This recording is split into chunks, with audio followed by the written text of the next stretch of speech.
पाठशाला पर भारत के अंदर बिहार के इलेक्शन रिजल्ट्स इस समय सुर्खियां बटोर रहे हैं। कुछ ही देर में उसका भी डिटेल विश्लेषण लेकर आएंगे। लेकिन हमारे पड़ोसी मुल्क बांग्लादेश के अंदर भी इलेक्शंस को लेकर बवाल मचा हुआ है। बांग्लादेश में जिस तरह से आप जानते हैं कि शेख हसीना को जिस तरह वहां से बैठा निकाल कर ये भाई साहब गद्दी पर बैठ गए थे, इनकी सत्ता चले ही जा रही है। अपने आप को अंतरिम कार्यवाहक प्रधानमंत्री बनाए हुए हैं, राष्ट्राध्यक्ष बनाए हुए हैं, जो भी बनाए हुए हैं, लेकिन सत्ता का पूर्ण सुख भगत रहे हैं।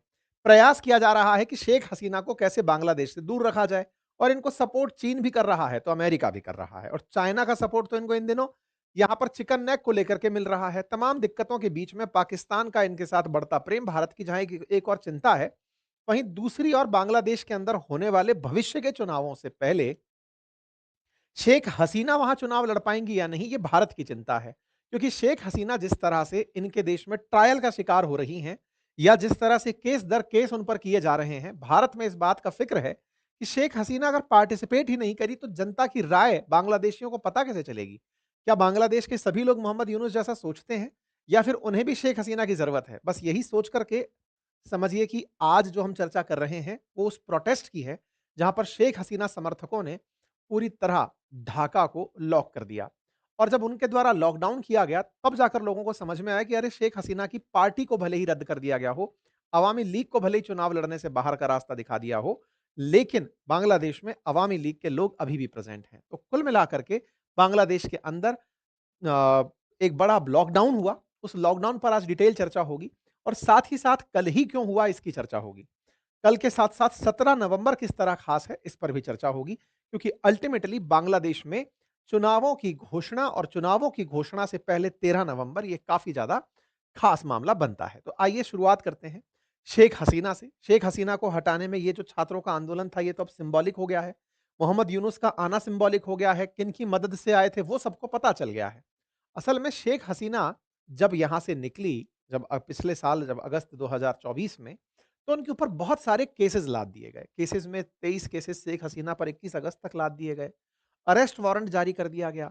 साथ ही साथ पे उन पर कई तरह के क्रिमिनल चार्जेस लगा दिए गए। कहा गया कि आपने भारत की सरकार के साथ मिलकर देश के खिलाफ कॉन्स्पिरेसी की है, आपने मसैकर किया है। इंटरनेशनल क्राइम ट्रिब्यूनल नाम से एक ट्रिब्यूनल चलाया गया, जो कि बांग्लादेश का ही है, लेकिन इंटरनेशनल नाम दे दिया गया, और शेख हसीना के खिलाफ खूब सारी चीजें निकाल दी गई। पार्टी के खिलाफ इतना जबरदस्त गुस्सा कि 400 से अधिक आवामी लीग के लोगों को मार दिया गया। बांग्लादेश ने आरोप लगाया कि शेख हसीना $5 बिलियन से ज्यादा का भ्रष्टाचार करके निकली हैं। बांग्लादेश में ये सारी बातें चल रही थी। इसी बीच में आवामी लीग चुनाव नहीं लड़ेगी, ऐसा कह करके उस पर पाबंदी लगा दी गई। शेख हसीना पर 6 महीने की जेल शुरुआत में दी गई। और तो और, इनके द्वारा जो भी कार्य शेख हसीना की पार्टी के खिलाफ किए जा रहे थे, उसे यूनाइटेड नेशंस ने भी तारीफ में लिया कि बहुत बढ़िया कर रहे हो, क्योंकि शेख हसीना जिस तरह से लोगों को गायब करती थी, आप उनके खिलाफ एक्शन ले रहे हो। खैर, कोई बात नहीं साहब, ये सब कार्यक्रम चलते रहे। इसी बीच में दिन आया कि शेख हसीना पर जितने भी केस किए गए हैं, उनका फैसला सुनाया जाएगा। फैसले की तारीख रखी गई 13 नवंबर, जो कल थी। असल में 13 नवंबर को फैसला नहीं आना था। 13 नवंबर को यह तय होना था कि फैसला कौन से दिन आएगा, जो तय हो चुका है 17 नवंबर। 13 नवंबर को यह फैसला कि फैसला 17 नवंबर को आएगा, यह होना था। तो 13 नवंबर को शेख हसीना के समर्थकों ने सड़कों पर जाम लगा दिया। इतने सारे आरोप इनके ऊपर लगाए, मानवता के खिलाफ, लीथल फोर्स इस्तेमाल, टॉर्चर, एक्स्ट्रा जुडिशियल किलिंग, तमाम प्रकार के इनके ऊपर आरोप लगाकर इनके साथ में उनके साथियों को भी आरोपी बनाकर डाल दिया गया। इसी के चलते बांग्लादेशी आवामी लीग, जो कि पार्टी है शेख हसीना की, उसके द्वारा कल यानी 13 नवंबर को बांग्लादेश की राजधानी ढाका में एक बंद बुलाया गया। इस बंद के लिए इन्होंने प्रॉपर तरीके से लोगों को बताया कि हम ये बंद क्यों बुला रहे हैं। बंद हुआ, और बंद में लोगों का समर्थन हुआ। लोग प्रॉपर तरीके से घरों में रहे। ये जो शांति दिख रही है तस्वीरों में, ये समझ में आती है। शेख हसीना ने इसी बीच में आरटी को, जो कि रशिया का न्यूज़ चैनल है, उसको एक इंटरव्यू दिया, और उन्होंने अपनी तरफ से ये बात कही कि फ्री और फेयर प्रकार का इलेक्शन अगर नहीं करा सकता बांग्लादेश, तो अल्टीमेटली मोहम्मद यूनुस आकर के भी क्या कर लिए? फ्री फेयर तो तभी है जब सबको पार्टिसिपेट करने का मौका दिया जाए। ऐसा कैसे संभव है कि आप हमें इलेक्शन में ही ना उतरने दें और इलेक्शन की घोषणा कर दें? मोहम्मद यूनुस ने अपने द्वारा फरवरी 2026 डिसाइड करके बता दी है कि तब बांग्लादेश में चुनाव होगा। बांग्लादेश में चुनाव की तारीखों का जैसे ही ऐलान हुआ, शेख हसीना समर्थक सड़कों पर आ गए कि भाई, हमें भी पार्टिसिपेट करने का मौका दो। और बांग्लादेश के अंदर जिस तरह से ये काम हो रहे हैं, उनसे देखकर लग रहा है कि पहले शेख हसीना को हमेशा के लिए बैन करो, इस तरह से कि शेख हसीना वापस ना आ पाएं, और फिर चुनाव कराओ। बोले अगर ऐसा होगा तो हम प्रतिरोध करेंगे। लेकिन हुआ ये कि शेख हसीना के समर्थक सड़कों पर थे तो मोहम्मद यूनुस ने जिन जमात के लोगों को, जो कट्टरपंथियों को बैन से बाहर किया था, वो लोग भी सड़क पर उतर आए और उन्होंने शेख हसीना के बुलाए हुए बैन में, मतलब शेख हसीना की पार्टी द्वारा बुलाए बैन में खूब सारा उपद्रव मचाया। तो लोग ये समझ ही नहीं पाए कि जो जमात है वो बवाल मचा रही है या अवामी लीग बवाल बवाल मचा रही है। और इस तरह से बांग्लादेश के अंदर खूब सारा डिसरप्शन क्रिएट किया गया। अवामी लीग बाहर आई और उसने कहा कि भाई ये जो आगजनी फैली है ये हम नहीं फैलाए हैं, वो लोग फैलाए हैं, नाम हमारा, बिल हमारे नाम फाड़ दिए हैं। शेख हसीना ने अपनी तरफ से लोगों को ये बात समझाने के लिए कि अवामी लीग बांग्लादेश को क्यों जरूरी है, अपना इंटरव्यू पूरी दुनिया में प्रसारित करवाया। बाकायदा दुनिया के कई देशों में वो सुना गया, बांग्लादेशियों द्वारा प्रसारित किया गया, यूरोप के कई देशों में चलाया गया, ताकि उनकी बात भी लोगों तक पहुंचे। शेख हसीना ने जिस तरह से अपनी बातें रखी, वो इसलिए ज्यादा जरूरी हो जाती हैं क्योंकि 17 नवंबर को उनके खिलाफ फाइनल वर्डिक्ट आना है और उस वर्डिक्ट में पहले से तय है कि इन्हें आजीवन कारावास, हो सकता है मृत्युदंड की सजा सुनाई जाए, हो सकता है आजीवन निर्वासित जीवन की सजा सुनाई जाए, हो सकता है बहुत सारे पेनल्टी लगा दी जाए, कभी भी चुनाव ना लड़ने की कह दिया जाए, अवामी लीग के अस्तित्व की समाप्ति का फैसला दे दिया जाए, कुछ भी हो सकता है। इसलिए शेख हसीना की पार्टी और लोग इस समय विरोध में सड़कों पर उतरे हुए हैं। ठीक है साहब, 17 नवंबर इसलिए अब खास दिन हो जाती है। अवामी लीग इस दिन भी प्रदर्शन करेगी, उससे पहले भी प्रदर्शन करेगी। यहां पर शेख हसीना द्वारा दिया गया वो वीडियो इंटरव्यू जो कि लोगों के द्वारा ऑडियो में सुना जा रहा है हेग के अंदर। शेख हसीना का कहना है कि अगर आपको ट्रिब्यूनल चलाना है तो इंटरनेशनल ट्रिब्यूनल लेके चलो, वहां मेरे खिलाफ कोई केस करो, तब समझ में आएगा। अभी फिलहाल मेरे ऊपर जो आप लोग आरोप लगा रहे हो वो केवल फर्जी आरोप हैं।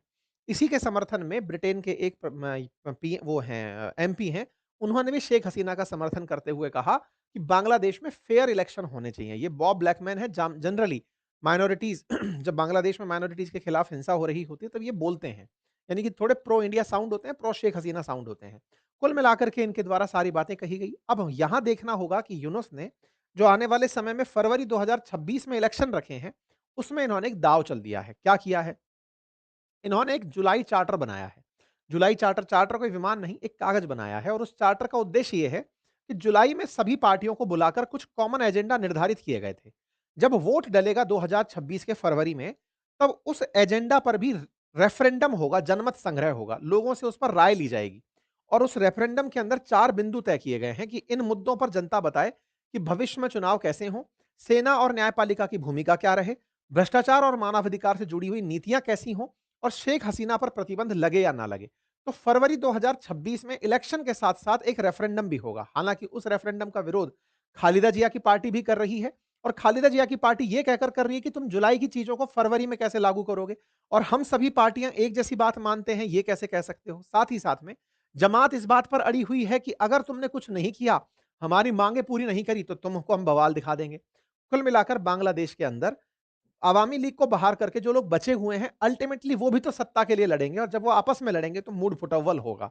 मोहम्मद यूनुस ये सब कैसे कर पाते हैं, ये बड़ा चैलेंज है, लेकिन भारत को चाहिए कि बांग्लादेश के मामले में अब खुद इंटरफेयर करने उतरे और अब फ्रंट पर बैठकर, फ्रंट सीट पर बैठ करके यहां पर सरकार से बातचीत करे कि ये सब नहीं चलेगा कि तुम भारत विरोधी हरकतें करते जाओ, खुद के यहां पर लोकतंत्र को खत्म कर दो। भारत के लिए अच्छा नहीं है ना। पाकिस्तान, बांग्लादेश के अंदर अगर लोकतंत्र खत्म होता है तो ये भारत के लिए एक नुकसान का विषय होगा। बहुत सारे पोरस बॉर्डर्स आज भी हम इनके साथ साझा करते हैं, बड़ी संख्या में बांग्लादेशी हाट बाजार के थ्रू कनेक्टेड भारत के साथ रहते हैं, तो ये अपने आप में एक बड़ा विषय रहेगा। ये था अपडेट। अगर जानकारी पसंद आई हो तो साथियों से साझा करें। आपको क्या लगता है कि क्या शेख हसीना 17 नवंबर को फैसले में अपने आप को सजा पाएंगी या मुक्ति? अपनी राय जरूर कमेंट बॉक्स में दीजिएगा। फिलहाल के लिए इतना ही। चैनल पर नए हैं तो सब्सक्राइब कर लीजिए, साथियों से वीडियो को अवश्य साझा करिए। हमारी बुक्स उपलब्ध हैं अपनी पाठशाला एप्लीकेशन पर, फ्लिपकार्ट पर, यूट्यूब स्टोर्स पर, आप वहां से उन्हें एक्सेस कर सकते हैं।